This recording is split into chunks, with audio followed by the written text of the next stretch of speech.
This woman who's 23 writes, I had a one night stand with a guy who's 25 and later found out he has a long term girlfriend. Well, what do you do in a situation like that? Well, you just don't ever reach out to the guy again.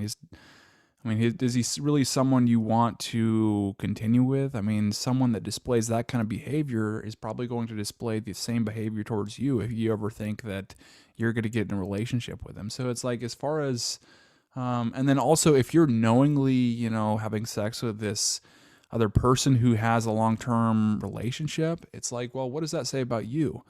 And what does that make you?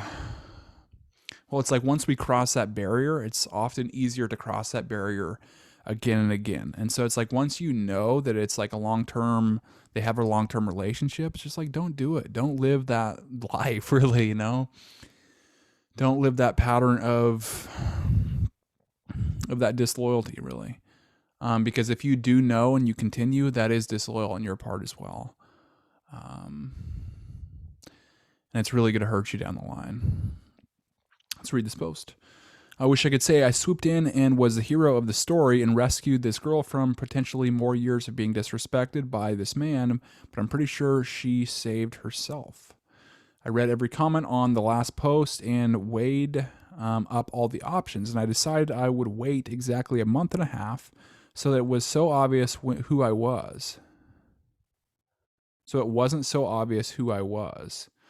Then make a burner account and DM the girlfriend just with some vague information about what happened and to leave it up to her to decide if she wants to believe me. Okay, I mean, it's probably a good approach as far as staying anonymous. However, what you're going to be doing is, how long do you wait? A month and a half? Well, what are you doing in that month and a half? So it's like you are hanging on to that and you're thinking about that probably almost every day for a month and a half. How's that going to shape your thinking, Probably not in a positive way. So it's just something you really have to account for. And I'm curious on kind of the results of that happened and basically how it shaped her thinking to kind of plan that out that far in advance and kind of just hold on to that for so long. However, shortly after I made that post, I checked both of their Facebook profiles and they now both say single. Okay. She was also removed all pictures of him on her latest Instagram post. There's a few comments from her expressing that they're here for her. They hope she's okay, etc. So it's safe to say they broke up. My guess is that he was sleeping with other girls as well as with me, and one of them alerted her too. Yeah. Well, at least you didn't continue on this relationship once you knew that he had a long-term girlfriend. But what you'll also find is just some people, both men and women, are like this. And so it's like, well, they will cheat no matter what. And so it's like you can't, I'm big on taking responsibility for situations and basically interpreting everything as not necessarily your fault, but your responsibility. Because if you can do that, you take ownership. And when you take ownership, that's when you can improve and grow and get better at basically your relationship skills or really any area of your life. But in regards to some things, it's like taking responsibility. It's actually more of a sign of self-respect and self-worth when you sometimes don't take responsibility for things that really aren't in your control, like being with someone who will just automatically cheat.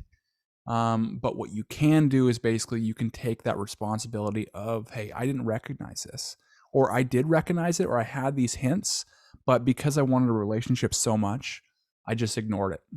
And it's like, in retrospect, it was so obvious that this other person was cheating and this was their personality type. And I just didn't recognize it.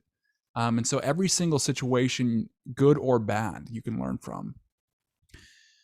And when you really approach dating and really life in that way, it becomes more of, well, everything can be basically interpreted as progress. And when everything, good or bad, is interpreted as progress, you're always growing. And when you're always growing, as Tony Robbins said, progress equals happiness. And so it's like, as far as having a happy life, having a mindset that interprets everything as growing is one of the most key and essential steps and mindsets that you can have.